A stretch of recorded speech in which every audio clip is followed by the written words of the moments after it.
నమస్కారం సామరుడు న్యూస్ కి స్వాగతం. ఈనాటి వార్తా విశేషాలు. వైసీపీ అధినేత మాజీ ముఖ్యమంత్రి వైఎస్ జగన్మోహన్ రెడ్డి ఈ రోజు పల్నాడు జిల్లా సత్తెనపల్లి మండలం రెంటపాళ్లలో పర్యటించనున్న నేపథ్యంలో పోలీసులు ముందస్తు చర్యలు చేపట్టారు. దాదాపు 25 చెక్ పోస్టులు ఏర్పాటు చేయడంతో పాటు రెంటపాళ్ల, నందిగామ అడ్డరోడ్డు, సత్తెనపల్లిలో భారీగా పోలీసులు మోహరించారు. రెంటపాళ్లలో వైసీపీ నేత కోరకుంట్ల నాగమల్లేశ్వర విగ్రహావిష్కరణ కార్యక్రమంలో జగన్ పాల్గొననున్నారు. మరోపక్క జగన్ పర్యటనకు ఆయన కాన్వాయ్తో పాటు 3 వాహనాలు 100 మందికి మాత్రమే పోలీసులు అనుమతి ఇచ్చారు. జగన్ పర్యటన విజయవంతానికి వైసీపీ పెద్ద ఎత్తున జన సమీకరణ చేస్తుండటంతో పోలీసులు పటిష్ట చర్యలు తీసుకున్నారు. అనుమతికి మించి వైసీపీ శ్రేణులు పాల్గొంటే చర్యలు తప్పవని పోలీసు అధికారులు హెచ్చరిస్తున్నారు.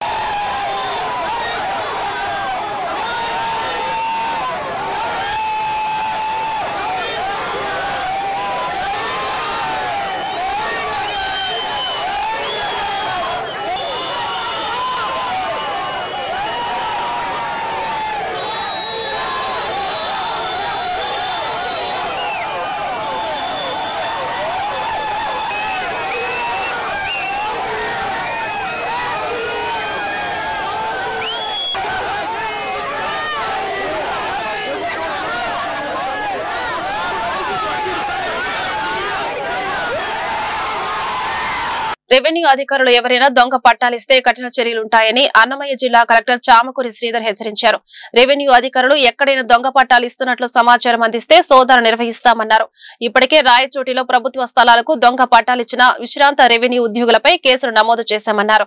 వారి ఇంట్లో లభించిన రికార్డులు సైతం స్వాధీనం చేసుకున్నట్లు వెల్లడించారు. రాజంపేటలో ఉన్న చక్రాల మడుగులో 1500 నివాసాలు అక్రమంగా ఉన్నట్లు అధికారులు అనుమానాలు వ్యక్తం చేస్తున్నారు. అయితే మడుగులో ఇకపై ఆక్రమణలకు గురి కాకుండా చర్యలు తీసుకుంటామన్నారు.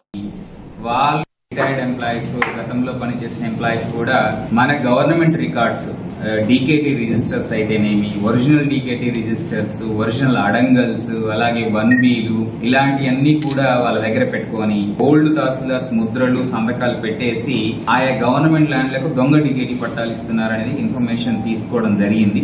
మొత్తం రికార్డ్స్ అన్ని కూడా మనము హ్యాండ్ ఓవర్ చేసుకున్నారు. పంచనామా నిర్వహించి FIR కూడా చేయడం జరిగింది. వాటర్ బాడీ చాలా పెద్దది. ఆ పెద్ద దాంట్లో ఇప్పటికే నివాసాలు 1500 నివాసాలు వచ్చి ఉన్నాయి. ఉన్నదాన్ని కాపాడుకుంటూనే మిగతా వాటికి సంబంధించి మనం ఆలోచించుకోవాలి. ఆల్రెడీ చక్రాల మడుగులో నివాసం ఉంటున్న వాళ్ళకి ఎలా రిలేకేట్ చేయాలనేది మనం ఆలోచించాలి. ఎందుకంటే 1500 నివాసాలంటే it's not a joke to move. ఇప్పుడే వచ్చేసి రూల్ పెట్టేసి మేము అందరినీ కూలగొడతా అంటే మరి వాళ్ళందరూ ఎట్టిపోతారు అనేది కూడా చూసుకోవాలి. అది పట్టా ల్యాండా మన ల్యాండా కన్ఫర్మ్ చేసుకొని తదుపరి చర్య తీసుకుంటాం. బాపట్ల జిల్లా చీరాల బాపట్ల సరిహద్దుల్లోని సముద్ర తీరాన్ని రియల్టర్లు చదును చేస్తుండటంతో మత్స్యకారులు అడ్డుకున్నారు. తీర ప్రాంతాల్లో రిసార్ట్స్ కు డిమాండ్ ఉండటంతో రియల్టర్లు కళ్లు సముద్రం తీరంపై పడ్డాయి. ఈ నేపథ్యంలోని చీరాల మండలం వాడరేవు, విజయలక్ష్మీపురం గ్రామాల మధ్య ఈపురుపాలెం కాలువ ప్రవహిస్తోంది. చీరాల ఎగువ ప్రాంతం నుంచి వచ్చే వరద నీరు సముద్రంలో కలిసే విధంగా అప్పట్లో కాలువ నిర్మించారు. తుఫాను సమయంలో ఈ కాలువ ద్వారా సముద్రంలోని బోట్లను తీసుకొచ్చి మత్స్యకారులు సురక్షితంగా ఉంచుతారు. మంగళవారం సముద్ర తీరంలో JCB ట్రాక్టర్లతో చదును చేస్తుండగా ఆ పనులను విజయలక్ష్మీపురం మత్స్యకారులు పెద్ద ఎత్తున చేరుకుని అడ్డుకున్నారు.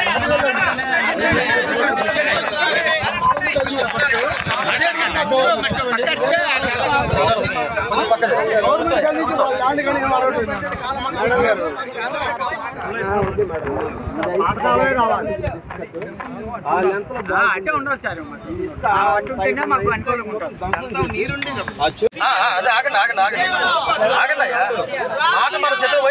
ఈ లోపు కాదు సార్, ఏ పని అందరూ మాట్లాడితే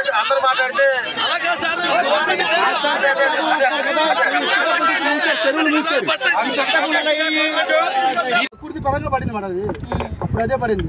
దాన్ని కాదని వీళ్ళు స్ట్రైట్ తోవారు మేడం. స్ట్రైట్ కూడా చూడండి మేడం, మీరు ఎట్లా ఉంది కాలువ.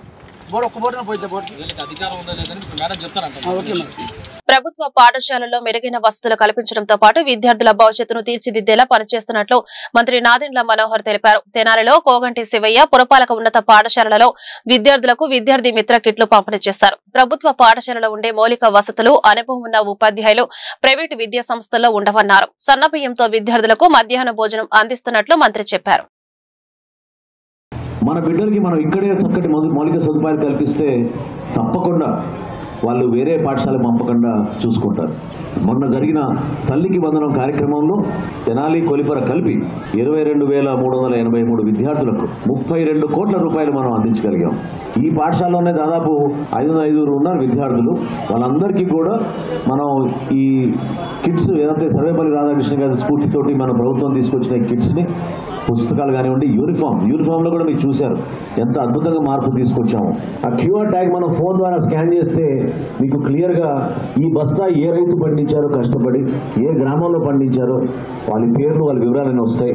సో ప్రతి పాఠశాలలో కూడా ఆ రైతుని ఆహ్వానించి ఆ రైతుని గౌరవించి ఆ రోజున ఆ రైతుల చేతుల మీదుగా మన బిడ్డలందరికీ కూడా అందిద్దామని లోకేష్ గారు నేను కలిసి ఒక ప్రోగ్రామ్ చేయబోతున్నాం రాబోయే రోజుల్లో రాష్ట్రంలో. దయచేసి ప్రభుత్వ పాఠశాలలో మీ బిడ్డలు చదివించండి. ఒడిశాలో యువతపై 10 మంది పాశవికంగా సామూహిక అత్యాచారానికి తెగబడిన ఘటన ఆలస్యంగా వెలుగు చూసింది. నిందితుల్లో 10 మంది మైనర్లేనని పోలీసులు తెలిపారు. ప్రైవేటు కాలేజీలో చదువుకుంటున్న ఆ యువతి సహా విద్యార్థితో కలిసి గోపాల్పూర్ బీచ్ కు వెళ్లగా దుండగులు వారిపై కన్నేశారు. ఎవరూ లేని సమయంలో దాడి చేసి యువతి స్నేహితుడిని కట్టేసి అతని ముందే యువతిపై అఘాయిత్యానికి పాల్పడ్డారు. నిందితులెవరూ స్థానికులు కాదని తెలిసింది. ఘటన జరిగిన వెంటనే గాయాలతో ఠానాకు వెళ్లిన యువతి పోలీసులకు ఫిర్యాదు చేసింది. వేరే రాష్ట్రానికి పారిపోతున్న 10 మంది నిందితులను అరెస్టు చేశారు. మైనర్లతో పాటు 6 నిందితులకు కఠిన శిక్ష పడేలా చర్యలు తీసుకుంటామని ఒడిశా ప్రభుత్వం తెలిపింది.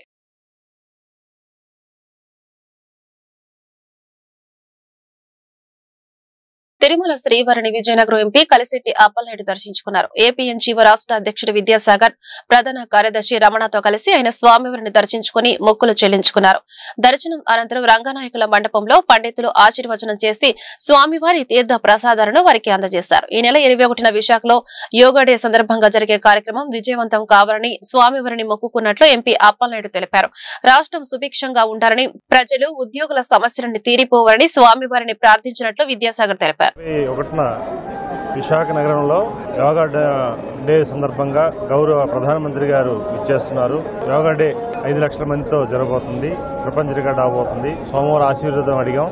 ఖచ్చితంగా సోమవారం ఆశీర్వాదంతో ఆ కార్యక్రమం విజయవంతం అవుతుంది. గౌరవ ముఖ్యమంత్రి గారు సంకల్పంతో సోమవారం ఆశీర్వాదంతో యోగా డే బ్రహ్మాండంగా అవ్వాలని, సోమవారం ఆశీర్వాదంతో ప్రతి ఒక్కరికి ఆరోగ్యం ఉండాలని మనస్ఫూర్తి కోరుకోవడం జరిగింది. రాష్ట్రం సుసంపన్నంగా ఉంటేనే అందరూ ఉంటే, అందుకని రాష్ట్రం సుసంపన్నంగా ఉండాలని రాష్ట్ర ప్రభుత్వం నుంచి ప్రజలకు ఏవైతే వెళ్లాలో వాటన్నిటిని కూడా ఉద్యోగ వర్గాలు మరి ప్రజలందరికీ అందేటట్టు, ముఖ్యంగా పేద ప్రజలకు అందేటట్లు ముందుకు ఉండాలని, ఉద్యోగ ఉపాధ్యాయ కార్మిక పెన్షనర్లకు సంబంధించిన అనేక సమస్యలు అన్నీ ఉన్నాయి. అన్నీ కూడా దేవదేవుని ఆశీస్సులతో రాబోయే సంవత్సరం 2 సంవత్సరాల కాలంలో అన్నీ తీరాలని, రాష్ట్రం సుభిక్షంగా సుసంపన్నంగా ప్రశాంతంగా ప్రజలందరూ ఆరోగ్యంగా ఉండాలని ఆ దేవదేవుని ఆశీస్సులు తీసుకున్నాం. రాష్ట్ర వ్యాప్తంగా యోగాంధ్ర మాసోత్సవాలు ఘనంగా జరుగుతున్నాయి. పలువురు మంత్రులు, ఎమ్మెల్యేలు యోగాంధ్రలో పాల్గొన్నారు. యోగాపై ప్రజలకు అవగాహన కల్పిస్తూ పర్యాటక ప్రదేశాల్లో కలెక్టర్లు, అధికారులు కార్యక్రమాలు నిర్వహించారు. ఇంటర్నేషనల్ యోగా డే అంటే జూన్ 21వ తారీఖున ప్రపంచం మొత్తం కూడా ఈ రోజు విశాఖపట్నం వైపు చూసే పరిస్థితి. ఆరోగ్యం ముఖ్యం అని చెప్పి మనకున్న 24 గంటల్లో మనం ప్రతి ఒక్కదానికి ఒక గంట వెచ్చిస్తాం. మన గురించి మనం నిర్వహించుకునే పని ఒకే ఒక గంట యోగా. 45 నిమిషాలు యోగా మీద దృష్టి పెడితే మనకి 100 సంవత్సరాల ఆయుష్ మనమే తీసుకొచ్చే పరిస్థితి కనిపిస్తా ఉంది. ఏదో 21వ తారీఖు Guinness book of world record ఉంది, మీరందరూ రండి అని కాకుండా అక్కడికి వచ్చిన 5 లక్షల మంది కూడా యోగా చేయాలి. మాజీ ముఖ్యమంత్రి వైఎస్ జగన్మోహన్ రెడ్డి సత్తెనపల్లి నియోజకవర్గం రెంటపాళ్ల పర్యటనలో వ్యక్తి మృతి చెందిన సంఘటన గురించి జిల్లా పోలీస్ కార్యాలయంలోని కాన్ఫరెన్స్ హాల్ నందు గుంటూరు రేంజ్ ఐజీ సర్వశ్రేష్ఠ త్రిపాఠి మరియు జిల్లా SP yes Satish Kumar media సమావేశం నిర్వహించారు. ఈ సమావేశంలో వారు మాట్లాడుతూ జగన్మోహన్ రెడ్డి రెంటపాళ్ల పర్యటన సందర్భంగా ఏటుకూరు రోడ్లో వ్యక్తిని ముందున్న ప్రైవేటు కాన్వే కారు ఢీకొందని చెప్పారు. తీవ్రంగా గాయపడిన బాధితుని జీజీహెచ్ కు హైవే పెట్రోలింగ్ పోలీసులు తరలిస్తుండగా మార్గ మధ్యలో వ్యక్తి మృతి చెందారని తెలిపారు. ఈ వ్యక్తి వెంగళైపాలెం గ్రామానికి చెందిన 53 సంవత్సరాల సింగయ్య అని గుర్తించామని చెప్పారు. మద్యం మత్తులో ఉండి వాహనం పైనుండి కింద పడినట్లు స్థానికులు చెప్పారని అన్నారు. కేసు నమోదు చేసి దర్యాప్తు ప్రారంభించామని తెలియజేశారు. ఈ రోజు ఎక్సీఎం గారు పర్యటనలో సత్తెనపల్లిలో ప్లాన్ చేయడం జరిగింది పల్నాడు డిస్ట్రిక్ట్లో. దాని గురించి మార్నింగ్ అరౌండ్ 9:30కి ఒక 35 వెహికల్స్తో పాటు కాన్వాయ్ ఒక 11 వెహికల్స్ కాన్వాయ్తో పాటు అరౌండ్ 35 వెహికల్స్తో పాటు తాడేపల్లి నుంచి స్టార్ట్ అవ్వడం జరిగింది. ఎండ్ రూట్లో ప్రజలు ఉన్నారు. అది కాకుండా వెహికల్స్ కూడా అక్కడక్కడ యాడ్ అయింది. యాడ్ అయినప్పుడు మనం ఏటుకూరు రోడ్డు దగ్గర అంటే మన ఆంజనేయ బొమ్మ ఉంటాయి, అక్కడ వచ్చినప్పుడు ఒక సంఘటనలు జరిగింది. దాంట్లో ఏంటంటే మన చెల్లి సింగయ్య అనే వ్యక్తి లింగళాయపాలెం విలేజ్ నల్లపాడు లిమిట్స్లో ఉన్న వ్యక్తి యాక్సిడెంట్లో చనిపోవడం జరిగింది. అక్కడ జరిగినది ఏంటంటే AP 26 CE 0001 అనే టాటా సఫారీ వెహికల్, అది కాన్వాయ్ భాగం కాదు, ఒక ప్రైవేట్ వెహికల్, దాంట్లో తగిలి కిందకి పడిపోయారు. దానిపైన ఆ వెహికల్ షోల్డర్లో ఎక్కడం జరిగింది. దాని తర్వాత ఆ పర్టికులర్ చెల్లి సింగయ్య అనే వ్యక్తిని సైడ్లో పెట్టడం జరిగింది. ఎవరు కూడా వాళ్ళని మళ్ళీ పట్టించుకోవట్లేదు. తర్వాత మన highway petrol police ASI Rajasekhar అనే వ్యక్తి 108కి కాల్ చేస్తూ వాళ్ళని అంబులెన్స్లో పెట్టి GGH గుంటూరుకి తరలించడం జరిగింది. తీసుకొని వెళ్ళినప్పుడు వాళ్ళు బ్రాడ్ డెడ్ అని చెప్పడం జరిగింది. సో దీంట్లో ఏంటంటే మనము ఈ పర్టికులర్ సత్తెనపల్లి ప్రోగ్రామ్కి మనం 11 కాన్వాయ్ వెహికల్స్తో పాటు +3 వెహికల్స్ వరకు పర్మిషన్ ఇవ్వడం జరిగింది. కాకపోతే దాని కాకుండా మళ్ళీ ఒక 35-38 వెహికల్స్ ఎక్స్ట్రా జాయిన్ అవ్వడము, తర్వాత అన్ఎక్స్పెక్టెడ్గా క్రౌడ్ ఎక్కువ రావడం వల్ల ఈ సంఘటనలు జరిగింది. దీనిపైన వాళ్ళు కంప్లైంట్ ఇచ్చారంటే దాని మేరకు మనం చట్ట ప్రకారం చర్యలు తీసుకుంటాం. కేంబ్రిడ్జ్ యూనివర్సిటీ మేము చేస్తున్న సేవలను గుర్తించి మాకు డాక్టరేట్ ఇవ్వడం చాలా సంతోషంగా ఉందని ప్రముఖ వ్యాపారవేత్త జటావతు రాంబాబు నాయక్ ఆనందం వ్యక్తం చేశారు. గుంటూరులోని సువర్ణ కుటీర్ కార్యాలయంలో పలువురు ప్రముఖ వ్యాపారవేత్త రాంబాబు నాయక్ ను కలిసి ఘనంగా సత్కరించి అభినందనలు తెలిపారు. ఈ సందర్భంగా రాంబాబు నాయక్ మీడియాతో మాట్లాడుతూ గత 5 ఏళ్ల నుంచి రాంబాబు నాయక్ ఫౌండేషన్ ద్వారా విస్తృతంగా సేవా కార్యక్రమాలు చేపడుతున్నట్లు తెలిపారు. ప్రత్యేకంగా పేదల విద్యాభివృద్ధికి కృషి చేయడం జరుగుతోందని వెల్లడించారు. డాక్టరేట్ స్ఫూర్తితో మరింతగా సేవా కార్యక్రమాలు కొనసాగిస్తారని పేర్కొన్నారు. పేదల విద్యాభివృద్ధికి కృషి చేస్తున్న రాంబాబు నాయక్ అందరికీ ఆదర్శమని దిలీప్, బాలు నాయక్, నరేష్ తదితర ప్రముఖులు తెలిపారు. మీడియా మిత్రులందరికీ కూడా గుడ్ మార్నింగ్. మరి ఈరోజు నాకు చాలా సంతోషంగా ఉంది. నేను గత 5 సంవత్సరాల నుంచి రాంబాబు నాయక్ ఫౌండేషన్ ఆధ్వర్యంలో పేద పిల్లలకి చదివించడం కానీ, వాళ్ళకి నిత్యావసర వస్తువుల విషయంలో కానీ, తండాలలో ఎస్పెషల్లీ తండాలలో బాగా రూరల్ విలేజెస్ మాచర్ల, బొల్లాపల్లి మండలం, వెనుకొండ ఆ నియోజకవర్గాల్లో కొంచెం బలహీనతగా ఉన్న పిల్లల్ని బాధ్యత తీసుకొని ప్రతి ఇయరు 10వ తరగతిలో అత్యధిక మార్కులు వచ్చిన తండా పిల్లల్ని అడాప్ట్ చేసుకొని వాళ్ళకి రాంబాబు నాయక్ ఫౌండేషన్ నుంచి ఆర్థిక సహాయం అందించడం కానీ, లేకపోతే రాంబాబు నాయక్ ఫౌండేషన్ నుంచి వాళ్ళకి ఎడ్యుకేషన్ పరంగా, చదువు పరంగా వాళ్ళకి ఫీజుల విషయాల్లో సపోర్ట్ చేయటం కానీ, దాంట్లో మనం బాగా చేయటం వలన మనకి కేంబ్రిడ్జ్ యూనివర్సిటీ వాళ్ళు గౌరవించి, మరి 5 సంవత్సరాల నుంచి మనం చేస్తున్న ఈ సేవలను గౌరవించి కేంబ్రిడ్జ్ యూనివర్సిటీ వాళ్ళు మనకి డాక్టరేట్ 14వ తారీఖు డాక్టరేట్ ఇవ్వటం జరిగింది. ఆ సెలబ్రేషన్స్ గోవాలో చేశారు. మరి అన్ని దేశాల వాళ్ళు వచ్చారు. అన్ని దేశాల్లోంచి మరి నా పేరు కూడా ఉండటం నాకు చాలా గొప్పగా, చాలా ఆనందంగా ఉంది. మరి ఇలాంటి సేవా కార్యక్రమాలు నేను ఇంకా చేస్తూ, ఇంకా బడుగు బలహీన వర్గాల పిల్లల్ని బాధ్యత తీసుకొని నాకు చేతనైన విధంగా మదర్ తెరిసా గారు అంతా చేయలేకపోయినా మదర్ తెరిసా గారిలో 0.5% అయినా మనం బాధ్యత తీసుకొని ఈ సమాజానికి దేవుడు నాకు 2 చేతులు ఇచ్చినందుకు ఒక చేయి నాకు నేనుగా వాడుకొని రెండో చేయి సమాజానికి డొనేట్ చేయాలనే ఒక సంకల్పంతో నేను జీవితంలో ముందుకు వెళ్తున్నాను. దానికి తోడు దేవుని యొక్క సహాయ సహకారాలు కూడా నా మీద ఉన్నాయి.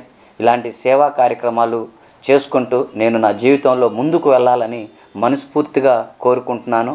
మరి నేను ఈ విధంగా చక్కటి సేవా కార్యక్రమాలు చేయడానికి నా వెన్నంట మా మార్కెటింగ్ బృందం, నా టీం చాలా బలంగా ఎప్పటికప్పుడు వాళ్ళు పరిశీలిస్తూ చాలా చక్కటి కార్యక్రమాలకు వాళ్ళ యొక్క సహాయ సహకారాలు, మరి నాలో ఈ రాంబాబు నాయక్ ఫౌండేషన్కి వాళ్ళు కూడా సహాయ సహకారాలు అందిస్తూ అవార్డు అయితే కాదు, సో మెనీ మెంబర్స్ ఈ సమాజంలో చాలామంది ఇలాంటి వ్యక్తులు, మా company executive director Rambabu sir లాంటి వ్యక్తులు చాలామంది ఉన్నారు. అలాగే కంపెనీ ఎగ్జిక్యూటివ్ డైరెక్టర్ అయి ఉండి మా కంపెనీ ఎంప్లాయీస్ ప్రాబ్లమ్స్ కానీ లేకపోతే కస్టమర్ ప్రాబ్లమ్స్ని కానీ వీటన్నిటినీ సాల్వ్ చేస్తూ సమాజానికి ఏదో చేయాలనే ఆ భావంతో ఎప్పుడు వాళ్ళ గురించి ఎప్పుడు ఏదో రకంగా ఆలోచిస్తూ మా మీటింగ్స్ టైంలో కూడా వాళ్ళకి ఇలా హెల్ప్ చేయాలి, నా వంతు నేను చేస్తున్నా, మీ వంతు మీరు కూడా మీ చేయికి ఎంతైతే ఉంటుందో అంతవరకు సపోర్ట్ చేయండి సమాజానికి అని ఎప్పుడు సమాజం గురించి ఆలోచించే వ్యక్తుల్లో మొదటి వ్యక్తి మా company executive director Rambabu Nayak garu. అలాగే చదువుకున్న టైం నుంచి ఎన్నో ఇబ్బందులు పడుతూ నాలాగా ఎవరు ఇబ్బంది పడకూడదు, నేను చదువుకున్నప్పుడు నన్ను ఎవరు ఐడెంటిఫై చేయలేదు, బట్ నా ఏదైతే ఉంటున్న కాన్స్టిట్యూషన్ ఉందో ఆ కాన్స్టిట్యూషన్లో ఎవరైతే మెరుగ్గా చదువుకున్న పిల్లలు ఉన్నారో వాళ్ళకి అంటే ఈ మధ్య కాలంలో ఎక్కువ సోషల్ మీడియా అబ్జర్వ్ చేసింది. బట్ సార్ చదువుకున్న టైం నుంచి సార్ వాళ్ళ ఫ్రెండ్స్ కానివ్వండి, సార్ కొలీగ్స్ కానివ్వండి, హాస్టల్ ఫీజెస్ దగ్గర నుంచి వాళ్ళ ఇబ్బందులన్నింటినీ సార్ చూడడం అనేది. నా పేరు బాలు నాయక్ అండి. నేను ఈ సువర్ణ కుటీర్ కంపెనీలో సీఈఓగా పనిచేస్తున్నాను. ముందుగా మీడియా మిత్రులందరికీ శుభోదయం అండి. నిజంగా మా sir executive director sir Rambabu Nayak గారికి ఈ డాక్టరేట్ రావడం మాకెంతో గొప్పగా ఫీల్ అవుతున్నామండి. ఎందుకంటే ఈ సేవా కార్యక్రమం చేయడం అనేది అందరికీ మనసు ఉండదు, కానీ దేవుడు అంత పెద్ద మనసు ఇచ్చినందుకు చాలా గర్వంగా ఫీల్ అవుతున్నాము. ఎంతోమంది పేద పిల్లలకి ఎడ్యుకేషన్ పరంగా కానీ హాస్పిటల్ వైజ్ పరంగా కానీ ఎన్నో సహకారాలు చేస్తూ తను చేస్తున్న సహకారం ఎక్కడ గొప్పగా చెప్పుకోకుండా తన సహకారాలని కేంబ్రిడ్జ్ యూనివర్సిటీ వాళ్ళు గ్రహించి తనకు ఇంకా మనం ప్రోత్సాహం అందించాలని చెప్పి డాక్టరేట్ని ఇవ్వడం జరిగిందండి. ఇంకా ఎన్నో జిల్లా ప్రజా పరిషత్లో నేషనల్ మహిళా కమిషన్ సభ్యురాలు డాక్టర్ అర్చనా మంజూదర్ మరియు ఏపీ మహిళా కమిషన్ చైర్పర్సన్ రాయపాటి శైలజను రాజధాని మహిళా రైతులు కలిసి తమ సమస్యను పరిష్కరించాలని వినతి పత్రాన్ని అందజేశారు. ఈ సందర్భంగా వారు మీడియాతో మాట్లాడుతూ ఒక ప్రముఖ టీవీ ఛానల్ డిబేట్ లో రాజధాని మహిళా రైతులపై చెప్పలేని విధంగా అసభ్య పదజాలంతో మాట్లాడారని ఆవేదన వ్యక్తం చేశారు. సజ్జల రామకృష్ణారెడ్డి మహిళా రైతులను సంకర జాతి వారని మాట్లాడుతున్నారని మండిపడ్డారు. గడిచిన 5 సంవత్సరాలు మహిళా రైతులపై దాడులు చేశారని తెలిపారు. రాష్ట్రం అభివృద్ధి పదంలో నడవకూడదు అనే ఉద్దేశంతో వైసీపీ నాయకులు విష ప్రచారాలు చేస్తున్నారని అన్నారు. గత ప్రభుత్వంలో ఎన్నో బాధలు పడ్డామని చెప్పారు. మహిళలపై అసభ్యంగా మాట్లాడిన వారిపై చట్టపరంగా చర్యలు తీసుకోవాలని కోరామని అన్నారు. మా సమస్యలను పరిష్కరిస్తామని హామీ ఇచ్చారని చెప్పారు. ప్రాంత మహిళా రైతులు మండి ఈ రోజు అర్చనా మజుందర్ గారు నేషనల్ కమిషన్ ఫర్ ఉమెన్ ఆమెను కలవటానికి వచ్చామండి. మాకున్న బాధలు మాకున్న సమస్యలు ఆమెకి తెలియపరచడానికి మేము ఈ రోజు ఇక్కడ రావటం జరిగింది.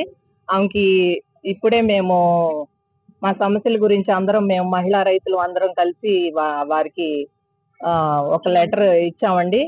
ఇప్పుడు పోయినసారి ఇక్కడ సాక్షి డిబేట్ లో మహిళా రైతుల్ని కేవలం రాజధాని మహిళా రైతుల్ని కక్షతో వాళ్ళు ఆ పదాలు మనం యూజ్ చేయలేము. ఇప్పుడున్న నిర్దాక్షిణ్యంగా మహిళా రైతుల్ని వాళ్ళు ఏ విధంగా ఆడిపోసుకుంటున్నారో ప్రత్యక్షంగా టీవీ డిబేట్ లో పెట్టి సాక్షి ఛానల్ వాళ్ళు అసలు జనాలకు మరి ఏమి చూపించాలనుకుంటున్నారో. మీడియా అనేది అసలు కేవలం మీడియా దేనికండి? ఏదైనా మంచి వార్తలు ప్రజలకి శ్రేయస్కరంగా ఉండాలి, వాళ్ళకి ఏదైనా తెలియజేయడానికి మీడియాని వాడాలండి. అంతేగాని ఇలాంటి నీచపు నికృష్టపు మాటలు వాడటానికి మీడియాని ఉపయోగించొద్దండి.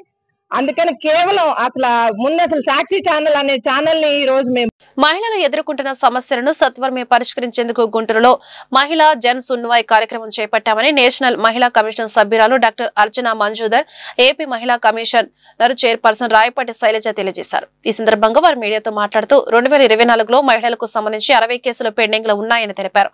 స్థానిక పోలీసులు సరైన సెక్షన్లు పెట్టక రాజకీయ ఒత్తిడిల కారణంగా కేసులు పెండింగ్ లో ఉన్నాయని, కొన్ని కేసుల్లో అరెస్టులు కూడా చేయలేదని చెప్పారు. ఈ కేసులో ఎక్కువగా గృహహింస, సైబర్ నేరాలు, అత్యాచారం కేసులు నమోదయ్యాయని తెలిపారు. నిందితులు ఎటువంటి వారైనా మహిళా కమిషన్ చూస్తూ ఊరుకోదని హెచ్చరించారు.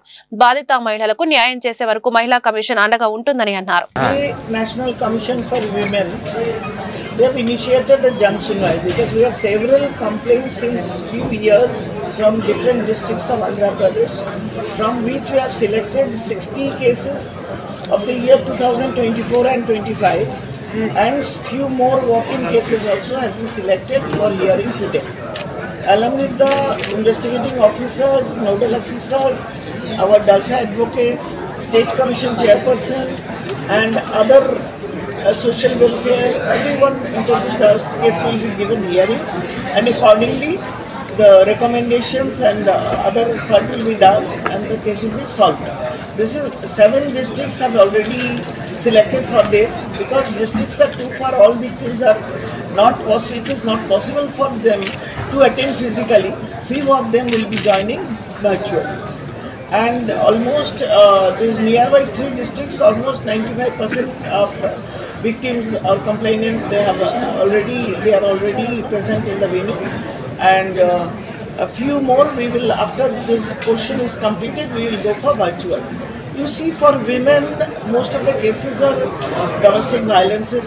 But apart from that we get the cyber crimes. Nowadays it's progressive, and some suicide, homicide, then dowry death, then rape, attempt to murder. This type of complaints are coming before commission, and sometimes they also complain that police is not working up to the mark. అవి ఇప్పుడు రీసెంట్గా ఏదైతే జరుగుతున్నాయో 3-4 రోజుల నుంచి ఏదైతే అంటున్నారో వాళ్ళని అవి కూడా ఆల్రెడీ మేడంకి మెన్షన్ చేశాము. ఆ ఇష్యూస్ నిన్న కూడా అడిగితే చెప్పారు, అది ఆల్రెడీ సుమోటోగా తీసుకున్నాము. ముఖ్యంగా మహిళలు మానం మీద అనే మాట చాలా తప్పుడు మాట. తిండి లేకుండా ఉంటారు, డబ్బులు లేకుండా ఉంటారు, చదువు లేకుండా ఉండగలరు, కానీ ఇలాంటి అవమానం అనేది ఏ మహిళ భరించలేదు. అది తప్పు. సో తప్పకుండా దాని మీద కూడా మేము యాక్షన్ తీసుకుంటాం అని చెప్పారు.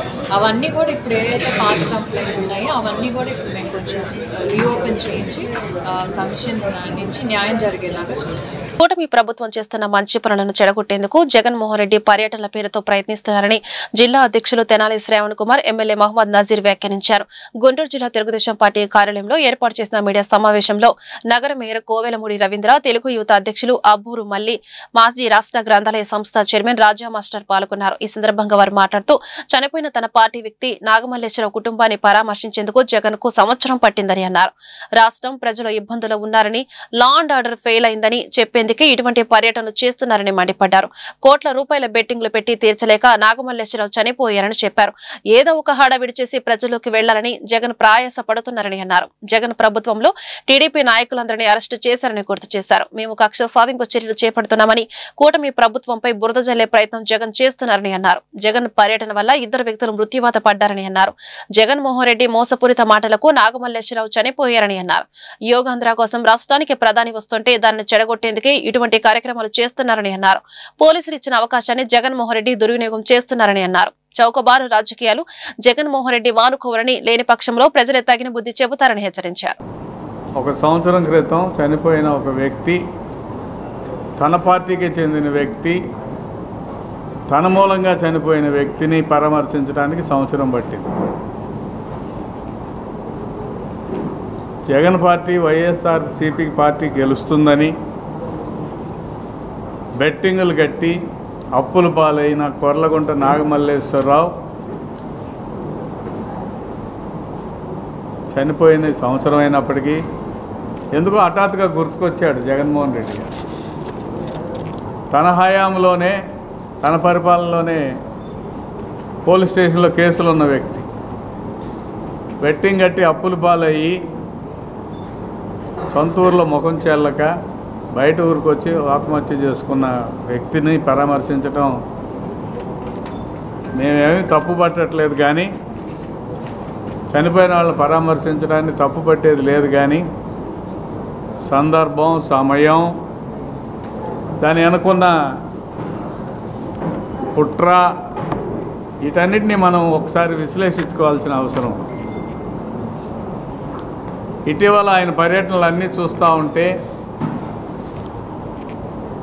ఆయన ఒక విషయాన్ని పదే పదే ప్రజల ముందుకు తీసుకెళ్లాలనుకుంటున్నట్టుగా కనిపిస్తాం. అదేమంటే, ఈ రాష్ట్రంలో ప్రజలు ఏదో ఇబ్బందుల్లో ఉన్నారు, law and order problem arise అవుతూ ఉంది, ఈ రాష్ట్ర ప్రభుత్వం ఫెయిల్ అయిందని చెప్పాలని ప్రయత్నం, కుట్ర చేస్తూ ఉన్నాడు.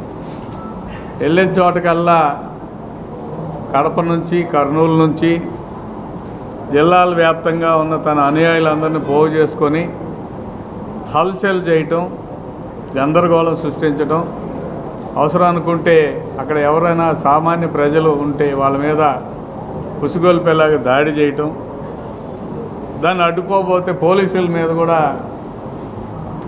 చర్యలు తీసుకోవటం,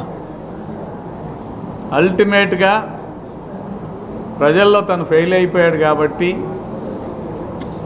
ఈ ప్రభుత్వం చేస్తున్న మంచి పనులకి మంచి పేరు వస్తుంది కాబట్టి దాన్ని ఎలా చెడగొట్టాలనే దుర్బుద్ధితో, కుట్రతో, ఒక క్రిమినల్ ఆలోచనతో మాత్రమే ఈ కనిపిస్తూ ఉంది. వైఎస్ఆర్ కాంగ్రెస్ పార్టీ రాష్ట్ర అధ్యక్షులు జగన్మోహన్ రెడ్డి గారి రాజకీయ కుట్రలో భాగంగానే ఈ పర్యటనలు చేస్తున్నటువంటి పరిస్థితులు. ముఖ్యంగా తను అధికారంలో ఉన్నప్పుడు ముఖ్యమంత్రిగా ఏనాడు కూడా తన కార్యకర్తలకు కానీ శాసనసభ్యులకు కానీ ప్రజలకు కానీ కనిపించకుండా పరదాలు కట్టుకొని తిరిగినటువంటి నాయకుడు జగన్మోహన్ రెడ్డి గారు.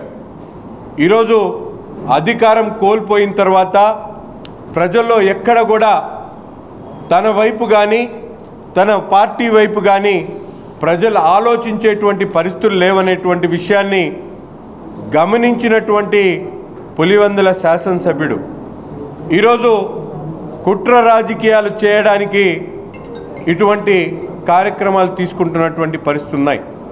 గతంలో మనందరం కూడా చూసాం, ప్రజాస్వామ్యం అంటే విలువ లేదు, ప్రజలంటే విలువ లేదు, ప్రజలకు ఇచ్చినటువంటి మాటలంటే ఏమాత్రం పట్టించుకోనటువంటి జగన్మోహన్ రెడ్డి ఈరోజు ప్రజాస్వామ్యబద్ధంగా కూటమి ప్రభుత్వం తనకు పర్మిషన్ కావాలంటే సంవత్సర కాలం పాటు ఎప్పుడు కూడా కాదనేటువంటి పరిస్థితి కాదు. కానీ ఈరోజు దేశవ్యాప్తంగా అంతర్జాతీయ స్థాయిలో వైజాగ్ నగరంలో జరగబోతున్నటువంటి యోగా డే ఏదైతే ప్రతిష్టాత్మకంగా భారతదేశం వైపు ప్రపంచ దేశాలు చూస్తున్నటువంటి తరుణంలో ఆంధ్రప్రదేశ్కి వస్తున్నటువంటి బ్రాండ్ ఇమేజ్ని దెబ్బతీయడానికి ఒక కుట్రపూరితమైనటువంటి నాటకంలో భాగంగానే ఈరోజు ఈ పర్యటన. రాష్ట్రంలో చిన్న పిల్లవాడి దగ్గర నుండి రాష్ట్రంలో ఉన్నటువంటి మహిళలు కానీ సంస్కర్తలు కానీ ప్రతి ఒక్కరు కూడా నిన్నగాక మొన్న పడినటువంటి తల్లికి వందనం కార్యక్రమం ద్వారా రాష్ట్రంలో విద్యా వికాసం కోసం నలుమూల అభివృద్ధి ముందుకెళ్తున్నటువంటి తరుణంలో ఎవ్వరూ కూడా గతంలో జగన్మోహన్ రెడ్డి అనేటువంటి వ్యక్తి ముఖ్యమంత్రిగా చేశారు అనేటువంటి భావన కూడా ఈరోజు ప్రజల్లో ఎక్కడా లేదు. అటువంటి పరిస్థితుల్లో ఈరోజు నేనున్నాను అని అనిపించుకోవడానికి ఇటువంటి కుట్రపూరితమైనటువంటి వైఎస్ఆర్సీపీ కార్యకర్త ఈయన ఎలక్షన్ జరిగి లండన్ విహారయాత్రకు వెళ్ళేటప్పుడు చెప్పాడు, మనం గ్యారంటీగా మళ్ళీ గవర్నమెంట్ ఫామ్ చేస్తున్నామంటే ఇతని మాటలు నమ్మి బయట అక్కడ ఇక్కడ అప్పు తీసుకొచ్చి ఈ బెట్టింగ్లు కాసి ఆ బెట్టింగ్లో ఈయన చెప్పిన అబద్ధాల వల్ల నష్టపోయానని చెప్పి తెలిసి తర్వాత ఆత్మహత్య చేసుకుంటే సంవత్సరం తర్వాత 2024లో చనిపోతే 2025లో మరలా ఈ సంవత్సరంలో దాదాపుగా 5 నెలలు 6 నెలలు అయిపోవస్తుంది. అర్ధ సంవత్సరం అయినాక వెళ్ళి ఓదార్పు అంటాడో లేకపోతే పరామర్శ అంటాడో ఏదో రకంగా వాళ్ళ కుటుంబాన్ని దగ్గరికి వెళ్ళి కలిసి వాళ్ళ విగ్రహావిష్కరణలో పాల్గొన్నాడు. ప్రజలకు మీరు ఏమి సంకేతాలు ఇస్తున్నారో మీరు ఆలోచించుకోండి. మీరు చేసేది కనుకుంటే నేచర్ కూడా కలిసి రావాలి. దారిలోనే ఒక మనిషి చనిపోవటం, వెంగళాయపాలెంకు చెందిన మనిషి గుంటూరు బైపాస్ రోడ్లో చనిపోయిన విషయం క్యాన్వాయ్ వలన తెలిసింది, ప్రజలకి మీడియా ద్వారా తెలిసింది. దాని అర్థం ఏంటి? మీ యొక్క విజిట్ మంచిది కాదని నేచరే చెప్తుంది. అట్లాగే మీరు మరలా సత్తెనపల్లి వెళ్తే అక్కడ ఒక స్థానికుడు చనిపోవటం, మీరు సొంత బాబాయిని కూడా ఈ విధంగానే చంపి వేరే వాళ్ళ మీద నింద మోపి తర్వాత మా నాయకుడి మీద నింద మోపారు. ఇది నారాసుర రక్త చరిత్ర అని. అట్లాగే మీరు కూడా ఇవన్నీ మీరే చేసుకుని మీరే యొక్క భయభ్రాంతులు చేసి ఈ వార్తలు ఇంతటితో సమాప్తం. నమస్కారం.